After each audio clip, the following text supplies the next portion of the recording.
Una cosa que sucede en las relaciones cuando van mal, claro está, sobre todo con el paso del tiempo, es que empezamos a darnos cuenta de que ya no solamente no estamos contentos o que ya no nos llamamos tan bien, etcétera, sino que empezamos a sentir un distanciamiento de la otra persona, que ya hace ya no solamente difícil recuperar la relación, sino que ya empieza a preguntarse uno o una, ¿verdad?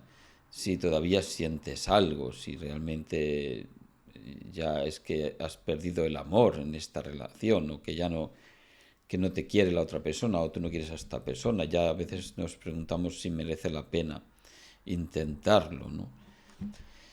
Esto es algo que suele suceder a menudo y casi siempre es por lo mismo. Normalmente al principio de una relación todo va muy bien, ¿no? Todo va muy bien, nos parece que nos entendemos, nos llevamos muy bien, estamos contentos, estamos el uno por el otro, etcétera, ¿no? Que es lo que queremos que sea siempre, ¿verdad? Pero luego, pues el paso del tiempo empieza a deteriorar esto, empiezan las rutinas, ¿no? Como que ya es lo mismo de siempre, ¿verdad? Además, también es frecuente que la vida, las obligaciones de la vida, ¿no? Los deberes, a veces cuando tenemos hijos, el trabajo, etcétera, pues también nos empieza a robar mucha energía y a robar mucho tiempo, por supuesto, ¿no? Y también simplemente por el hecho de que después de un enamoramiento, pues como ya hemos hablado muchas veces, empieza como a bajar la intensidad química, ¿no? De estas endorfinas, etcétera, que nos hacen sentir tan bien, que nos hacen creer que todo es muy fácil y muy bueno, ¿no? Y empieza pues también a pasar a primer plano la realidad no solamente de la relación, sino también de la persona que tienes delante, ¿verdad? Entonces, claro, llegan las primeras insatisfacciones, los primeros desengaños, en ver que esto no es lo que yo pensaba, que ver que ya no siento lo mismo que antes, etcétera, y empezamos de alguna manera a tratar de recuperarlo, ¿verdad? Lo normal, y en este trata de recuperarlo, pues hacemos muchos reclamos, ¿no? Muchos reproches, a veces incluso pues nos enfadamos, ¿no? Porque, bueno, pues que queremos que la otra persona sea tan encantadora como era antes, ¿no? A lo mejor la otra persona pues también puede que se agobie, ¿no? Que se sienta muy presionada, como hablamos muchas veces de esto del apego habitativo, apego ambivalente, ¿no? Hay que entender que esta combinación de apego evitativo y ambivalente o ansioso que decimos es algo que se da en casi todas las relaciones. O sea, casi toda relación tiene, aunque sea por espacios, ¿no? O por tiempo, quiero decir, algunas veces de una manera, a veces de otra, pero siempre hay una persona que va más detrás y la otra que siempre se aparta, ¿no? Quiere como decir que parece aquella sensación que tenemos casi todos en una relación, parece que uno quiere más que otro, ¿verdad? Esto es normal. Entonces, cuando una de las personas reclama o reprocha esta o reclama esta atención, la otra persona a veces se empieza a sentir asfixiada, se empieza a sentir rechazada también, juzgada, porque como si no lo estuvieras haciendo bien, como si yo no soy suficiente, etcétera. Y también muchas veces pues trata de evitar estos enfrentamientos que llevan a conflictos, porque no queremos conflictos, porque no te quieres pelear, porque te cansas de que te exijan, o te cansas de que te reprochen, o al revés, o te cansas de reprochar o de mandar y que no te hagan caso. Entonces empezamos, como es lógico, a sentirnos mal, a sentir pues un dolor emocional, a sentir realmente daño, ¿no? No solo nos sentimos mal que no estamos contentos, no, sentimos más de dolor, ¿no? Entonces, claro, detrás de ese dolor, lo que se encuentra, lo que se desencadena es como una rabia, es como una sensación de frustración. O sea, ya no es solamente estoy descontento o descontenta, no solamente tengo rabia o estoy enfadado, sino que ahora, además, siento tal frustración que empiezo a culpar a la otra persona, que ya la culpaba antes, pero antes era una culpa, digamos, dialéctica, ¿no? Yo es que tú, es que yo, etcétera, no, sino ahora que la siento como la otra persona culpable, ya no culpable de que a lo mejor no se comporte como se comportaba al principio cuando iba todo bien. No, no ya culpable de que las cosas no vayan bien en la relación, sino ya llega un momento que la sensación, porque es un sentimiento, ¿no?, interno, el sentimiento interno es culpable de que yo esté pasándolo mal, culpable de que yo estoy sufriendo, culpable de que yo tenga ansiedad, etcétera, etcétera. Empezamos a tener un sentimiento de culpa hacia la otra persona. Entonces, entre ese sentimiento de culpa y las diferencias y discusiones habituales, empezamos ya a actuar como más a la defensiva, ¿no? O sea, como que estamos en un estado de decir, por tu culpa, ¿no? Aunque no lo decimos, aunque a veces sí, pues lo decimos, por supuesto, pero siempre lo sentimos y lo pensamos, ¿verdad? Por tu culpa esto, por tu culpa me estoy así, etcétera, etcétera. Entonces, claro, como es por tu culpa, yo tengo razón, ¿no? Que este es el principio del final. O sea, yo tengo razón. Claro, yo tengo razón porque tú haces mal, porque tú te comportas mal, y como yo tengo razón, pues me agarro a esa razón, ¿no? Y la otra persona evidentemente también tiene razón, lógicamente, ¿verdad? Todos queremos tener razón, sobre todo cuando nos empezamos a sentir atacados, ¿no? Si yo me siento atacado, me siento acusado, si me siento invadido, etcétera, yo quiero tener razón para poder defenderme. Porque si no tengo razón, sería como asumir, sí, es mi culpa, tengo yo la culpa, y yo tengo que cambiar, yo tengo que ceder, etcétera, ¿no? Por lo tanto, para poder protegerme y para poder no asumir esa culpa, que sería tan destructiva, ¿no? Porque claro, se vive como el momento que tenga, si yo reconozco la culpa, pues entonces ya, vamos, ya se me cae encima el mundo, ¿no? La otra persona ya es como va a machacarme, por decirlo así, ¿verdad? No es la sensación de que vaya a arreglar nada porque yo admita mi culpa, sino todo lo contrario. Entonces, para no admitir mi culpa, repito, lo que hacemos es pretender tener razón, querer tener razón o creer que tenemos razón, porque es un mecanismo psicológico. O sea, que uno piense que tenga razón no se basa en que la tenga o no la tenga, sino se basa en la necesidad de sentirme seguro, de no sentirme débil o vulnerable o etcétera, ¿no? Entonces, cuando ya estamos en yo tengo razón y la otra persona también, como digo, como siempre pasa, entonces las discusiones, las diferencias, todo esto pasa a ser una guerra absolutamente de hacer daño al otro. Y todos los argumentos que empiezan, que siempre han estado ahí, pero llega un momento que dice que esta es una figura, ¿no? Como digo siempre, ¿no? Esto es algo que llega un momento que se establece en la estructura de la relación. Y es que como yo tengo razón y otra persona tiene razón, ahora para argumentar mi razón entramos en una guerra y todos mis argumentos, repito, todas las cosas que digo, mis acusaciones, etcétera, es como si fueran la munición, las armas que yo utilizo para tener razón. Por lo tanto, esa manera de tener razón y de ese mecanismo de defensa con el que yo argumento mi razón, que es, repito, es una munición, lo que hace es atacar al otro, tratar de destruir al otro, tratar de destruir la razón del otro.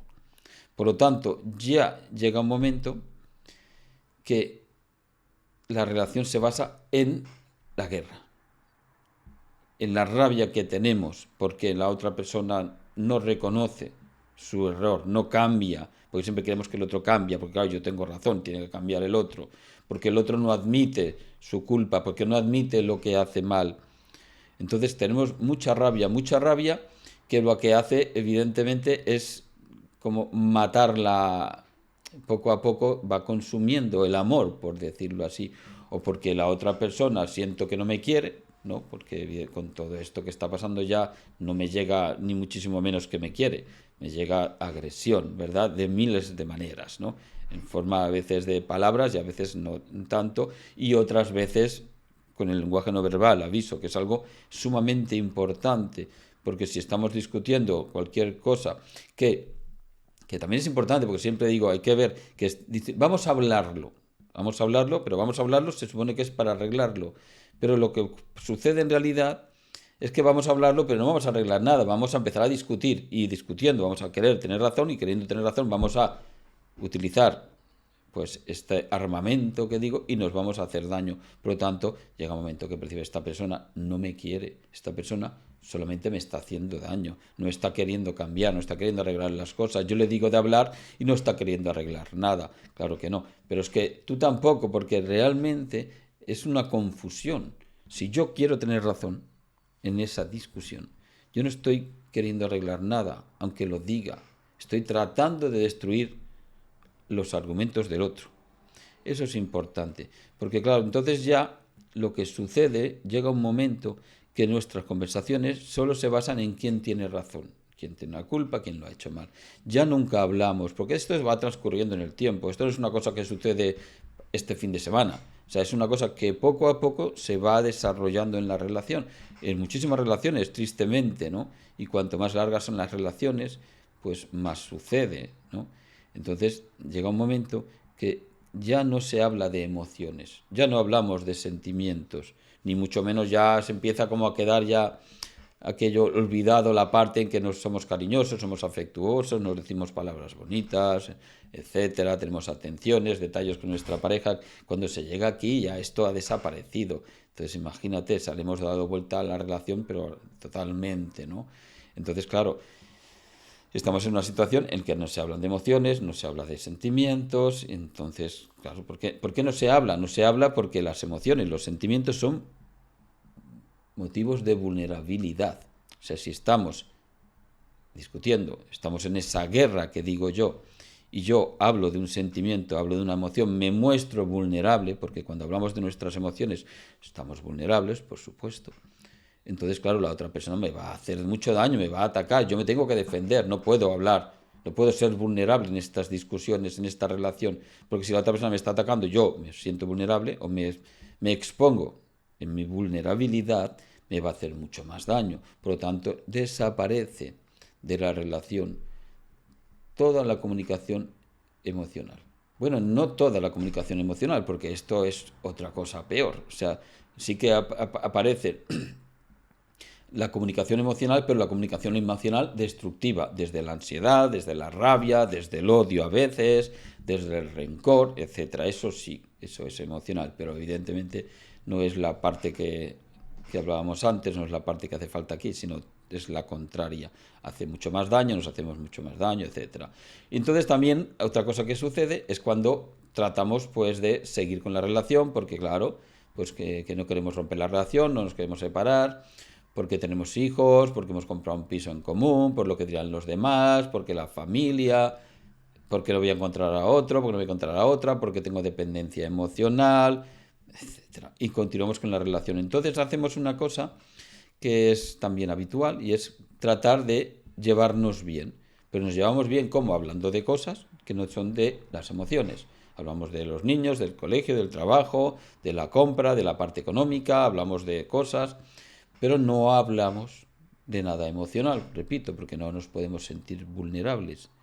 Entonces, llega un momento que desaparece totalmente la comunicación emocional.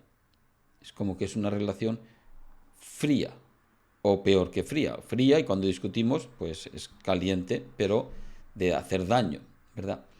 Entonces, en esa frialdad y en ese ya no hablar de las emociones y no tener comunicación emocional, empezamos a sentir ese distanciamiento. O sea, empezamos a no sentir a la otra persona. Empezamos a pensar en la otra persona en todo menos en que es nuestra pareja. Es nuestra pareja porque lo es, porque nos hemos casado, porque bueno, porque lo sabemos, porque todo el mundo lo sabe, porque siempre lo ha sido siempre. Pero cuando tú piensas en esa persona, cómo la sientes, ya ni la sientes como tu pareja. Empiezas a preguntarte yo, ¿qué hago con esta persona? Porque no sabes lo que sientes. Incluso a veces te das cuenta que a lo mejor lo que sientes es miedo de quedarte solo o quedarte sola, dependencia emocional o muchas otras cosas, pero no sientes a la otra persona, solo sientes pues esto, malestar, ansiedad, rencor, etcétera. Y aquí muchas veces la relación ya se ha terminado. O sea, es como que ya no hay amor, por decirlo así, porque si no tenemos esa comunicación emocional, esa conexión emocional y nos hemos distanciado tanto, es muy curioso porque muchas personas acaban diciendo que tienen a su pareja como si fuera un extraño, una persona extraña, que llega un momento que no la reconoces como como la pareja que tuviste en el pasado, ¿verdad? Por supuesto, aquí, repito, la relación emocional, claro, está muerta. Y solamente se puede recuperar cambiando todo esto, cambiando esta dinámica de guerra, que digo, ¿no? Esta dinámica de que yo tengo que tener razón y yo, etcétera, etcétera, y que tú me has hecho y todo esto, si realmente se quiere, porque a veces ya no es que, aunque se quiera decir, sí, lo quiero arreglar, pero no lo dices porque tú quieres arreglar porque quieres a esa otra persona. A veces lo dices porque lo quieres arreglar porque te das cuenta de que esto no es vida, ni esto es una relación. Pero si todavía tú crees que quieres a esa persona y quieres salvar la relación, evidentemente esto hay que cambiarlo 180 grados, ¿no? En vez de guerra, en vez de peleas, entonces es tratar de hablar desde las emociones. Y claro que aquí seguramente hay que buscar ayuda, ¿no? Porque no es cosa de uno, es cosa de dos. Si uno trata, como he dicho antes, desde la vulnerabilidad, si yo trato de hablar desde mis emociones con mi pareja, que nos hemos estado siempre atacando, pues me va a atacar otra vez. Entonces, por eso muchas veces, incluso cuando hablamos en terapia, pues es romper esa dinámica y empezar a expresar nuestros sentimientos. Y si todavía quedan sentimientos o todavía queda amor, pues tratar de restablecer una comunicación emocional a partir de estos sentimientos. Y poco a poco, pues empezamos aquella parte en la que hablamos de cómo yo me siento, lo que yo necesito, lo que a mí me gustaría, lo que a mí me hace feliz, y cada uno lo expresa, de manera que si todavía interesa la relación, pues uno trata en vez de hacer la guerra, en vez de yo ahora te ataco y tú me atacas, pues yo ahora trato de hacerte feliz a ti, tú tratas de hacerme feliz a mí y recuperamos una relación como tenía que haber sido siempre, como suele ser al principio, ¿verdad?